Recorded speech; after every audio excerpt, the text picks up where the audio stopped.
आज बीजेपी की सरकार में अकबर नगर की वो आखिरी मस्जिद भी ज़मींदोज़ कर दी गई, जहां जिसको कल मैं गिरते हुए देख नहीं पा रही थी। लखनऊ के अकबरपुर इलाके में बाबा का बुलडोजर चल गया और सारे घर ध्वस्त हो गए। कम से कम 1000 घर ध्वस्त हो गए। हाय काम की बात में आप लोगों का स्वागत है।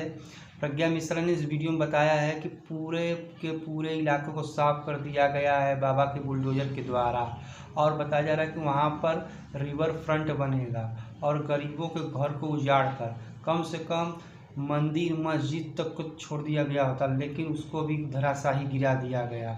तो चलिए पहले वीडियो पूरा देख लेते हैं, फिर आगे की बातें कंटिन्यू करते हैं। मुझे माफ़ करिएगा, मैं आपको बिल्कुल भी दिखाना नहीं चाहती थी। कल मुझे मालूम था कि किसी भी समय ये मस्जिद ज़मींदोज़ कर दी जाएगी। कल मैं इसे अपने कैमरे में कैद भी कर सकती थी, लेकिन मैं ये देखने की हिम्मत ही नहीं जुटा पा रही थी। मैं अपनी पहली वाली रिपोर्ट में ये दिखाने की हिम्मत ही नहीं कर पाई थी। ये दिखाने से पहले भी मेरा मन भारी हो गया था और ये देखने के बाद अब भी मैं भावुक हूँ। मैं ये आपको इसलिए दिखा रही हूँ कि आगे आने वाली पीढ़ियों के दिमाग पर सरकारी मक्कारी और कारगुजारियाँ चस्पा हो सके। इसलिए दोस्तों, ये तस्वीरें आप सबको देखना चाहिए और ये समझना चाहिए कि 1980-90 से यहाँ पर लोग रह रहे हैं। इस दरमियान 1992 में बीजेपी की सरकार थी, उसने अकबर नगर बसने दिया। मायावती जी की सरकार आई, अकबर नगर बसने दिया गया। फिर बीजेपी की सरकार आई, अकबर नगर बसने दिया गया। फिर समाजवादी पार्टी की सरकार आई, अकबर नगर बसने दिया गया। फिर मायावती जी की सरकार बनी, फिर सपा की सरकार बनी, फिर बीजेपी की सरकार बनी, फिर बीजेपी की सरकार बनी। सबने अकबर नगर बसने दिया। इस दौरान एलडीए मर नहीं गया था, सरकारी अधिकारी मर नहीं गए थे, सबके सब जिंदा थे। सबने अकबर नगर बसने दिया और सिर्फ बसने ही नहीं दिया, टैक्स भी वसूला, बिल भी वसूले। आज बीजेपी की सरकार में अकबर नगर की वो आखिरी मस्जिद भी ज़मींदोज़ कर दी गई, जहां जिसको कल मैं गिरते हुए देख नहीं पा रही थी। आज आपको दिखा रही हूँ। इस गिरती हुई मस्जिद के उस पार बजबजाते हुए सरकारी सिस्टम को आप महसूस कीजिए। और सिर्फ मस्जिद ही नहीं, यहाँ पर मैं एक मंदिर के पुजारी बाबा के पास गई। बाबा ने मुझसे क्या कहा आपको सुनना चाहिए।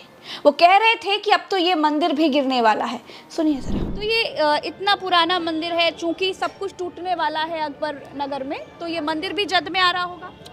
जी, उसी दायरे में मंदिर भी है। हाँ। तो मंदिर, मस्जिद, घर, मकान, दुकान सब कुछ टूट रहा है। जी, सब कुछ टूट रहा है। आप कब से यहाँ पर पुजारी हैं?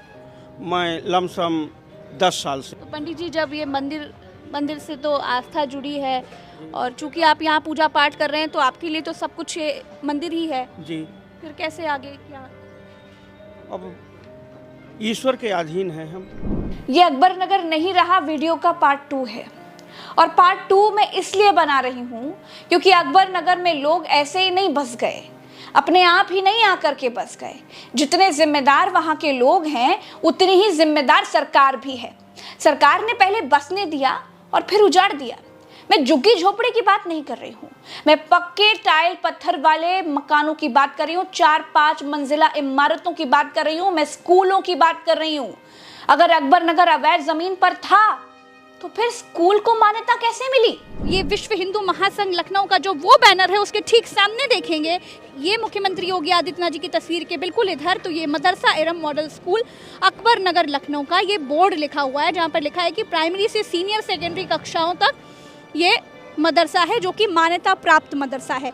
दूसरी चीज़ मैं आपको जो दिखा दूँ वो ये है, देखिए ये माननीय राजनाथ सिंह जी का बोर्ड लगा हुआ है, शिलान्यास हुआ है यहाँ पर, जहाँ पर लिखा हुआ है वित्तीय वर्ष 2022 से 23 में त्वरित आर्थिक विकास योजनाबद्ध महानगर वार्ड शंकर जी मंदिर से ललित कुमार के घर तक इंटरलॉकिंग कार्य का शिलान्यास श्री राजनाथ सिंह माननीय रक्षा मंत्री भारत सरकार के कर कमलों द्वारा हुआ। यानी कि यहाँ पर जो है इंटरलॉकिंग रोड बनाई गई, वो भी श्री राजनाथ जी के कर कमलों द्वारा शिलान्यास हुआ है। वो अकबर नगर जहाँ से सरकार सारे टैक्स वसूल करती थी, वो अकबर नगर जहाँ सारे चुनावों में यहाँ के लोग वोट डालते थे, आधार कार्ड, राशन कार्ड, बिजली का बिल, पानी का बिल, हाउस टैक्स सब कुछ वसूलते थे।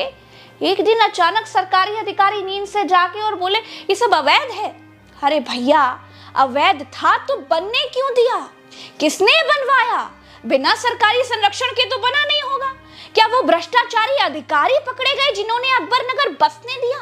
कौन थे वो लोग जिन्होंने एक पूरा रिहायशी इलाका बसने दिया? अकबर नगर निवासियों को तो दंड मिल गया, क्या उन अधिकारियों को दंड मिला जिन्होंने पैसे लेकर अकबर नगर बसने दिया? अगर सरकार इतनी ही निष्पक्ष है और पारदर्शी है तो नगर निगम के सारे अधिकारियों को सजा दें जिन्होंने 4-5 मंजिला बिल्डिंगें बनने दी। ये देखिए, थोड़ा बाहर आ जाइए माता जी, आप थोड़ा हाँ दिखाइए, इधर इसमें दिखा दीजिए, इसमें दिखा दीजिए। अनुज इधर आओ। ये 1966 की यहाँ की बेहनी समिति की रसीदें हैं। जो लोग लखनऊ के बाहर के हैं उनको मैं लखनऊ नगर निगम और एलडीए का खेल बताती हूँ। यहाँ आप नक्शा पास कराने जाएंगे तो आपका नक्शा पास नहीं किया जाएगा, ऑनलाइन नक्शे में 100 खामियां बताकर रोक दिया जाएगा। जब नागरिक बिना नक्शे के घर बनाना शुरू करेगा तो एलडीए वाले छत पड़ने से पहले तुरंत आ धमकेंगे। प्रति छत या प्रति महीना इनका पैसा बांधा जाता है। 1.5 लाख रुपए महीने तक की रिपोर्ट मेरे पास है। यही हाल लखनऊ में चल रही प्लॉटिंग्स का भी है।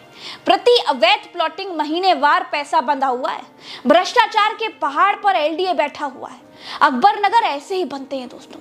सरकारी अधिकारी माल खा खा करके निर्माण कराते हैं, फिर दूसरे आते हैं उसे अवैध बताकर गिरा देते हैं।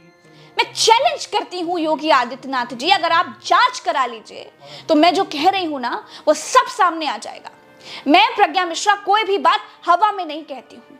अकबर नगर एक कांड है और ये कांड सरकारी संरक्षण में हुआ है। यहाँ पर एक व्यक्ति जो इस मकान में रहता था वो अपने सामान को बस लेकर गया था, जहाँ पर इनको कहा गया कि आप अपना सामान वहाँ पर ले जाकर वसंत कुंज में छोड़ दीजिए। वहाँ पर बस वो रखने गया था, तब तक बुलडोजर यहाँ पे चल गया और उसकी ये बाइक अगर साफ तौर पे आप देखें तो उस गरीब आदमी की बाइक, जिसको लेने के लिए, जिसको खरीदने के लिए उसने कई संघर्ष किए होंगे, उसकी बाइक इस समय इस ईंट के ढेर के नीचे पड़ी हुई है। एक देखिए किस तरीके से इसको अवैध निर्माण बताया गया और लोग यहाँ पे बता रहे हैं हम 70 सालों से रह रहे हैं और आज ये पूरी तरीके से ध्वस्त हो चुका है। ठीक है, अल्लाह पाक सलामत रखे सबको। पूरा महल्ला भी छड़ गया है, सब छूट गया सारे साथी। 70 साल थे महल्ला, 35 साल थे तो हम लोग थे, सन 90 से आए हुए थे। क्या करा जाए, ठीक है, अल्लाह ताला ऊपर वाले की लाठी में आवाज़ नहीं है तब, बस सबके दिल से दुआ ही निकल रही है। ठीक है, आने वाला समय अल्लाह ताला फिर काट देगा, फिर कहीं बनाएंगे। इससे अच्छा है तो हमका सब कहीं लटा के बुलडोजर चला देती, कुछ हम लोगन का बचा नहीं है, सब कुछ खत्म कर दी। इतनी मेहनत से हम लोगों ने बनाया, पता है यहाँ पानी नहीं होता था, हम लोग निशान लेने जाते थे पानी। योगी जी की सरकार तो लोगों की बड़ी पुरानी फाइल खोल लेती। मैं चैलेंज करती हूँ कि उत्तर प्रदेश की बीजेपी सरकार को अगर है हिम्मत तो निकालिए फाइल और देखिए किसने अकबर नगर वालों को बिजली दी, किसने सीवर डाला, किसने पानी पहुंचाया, किसने मकान नंबर अलॉट किए, किसने आधार कार्ड बनवाए, किसने राशन कार्ड बनवाए और किसने राजनाथ सिंह जी के नाम के पत्थर वहां की गलियों में लगवा दिए। अगर सच में योगी आदित्यनाथ जी आप न्याय करते हैं तो न्याय कीजिएगा, क्योंकि एक श्रेष्ठ व्यक्ति का आचरण दूसरों के लिए उदाहरण बन ही जाता है। तो उदाहरण रखिए, उदाहरण बनिए। इस वीडियो में इतना ही, नमस्कार। तो फाइनली बाबा का बुलडोजर चल गया और सारा इलाका कब्रिस्तान में परिवर्तित हो गया। लेकिन बाबा का बुलडोजर चलने से पहले इसमें सरकार को भी कटघरे में खड़ा होना पड़ेगा, क्योंकि 10 साल तक आप लोग कहाँ थे? जल का और बिजली का बिल सरकार आखिर उनसे क्यों ले रही थी? और साथ ही साथ उनके घरों को उजाड़ने के बाद उनको कहाँ आश्रय देगी सरकार? इस पर भी सोचना चाहिए। जो ठेकेदार हैं वो कमीशन खा खा कर कितना घर बनाए और अब बाबा का बुलडोजर चल रहा है, ये सोचने वाली बात है। तो चलिए इस वीडियो में इतना ही, अगले वीडियो में फिर मुलाकात होगी एक नई वीडियो के साथ। तब तक के लिए बाय बाय, टाटा, नमस्कार।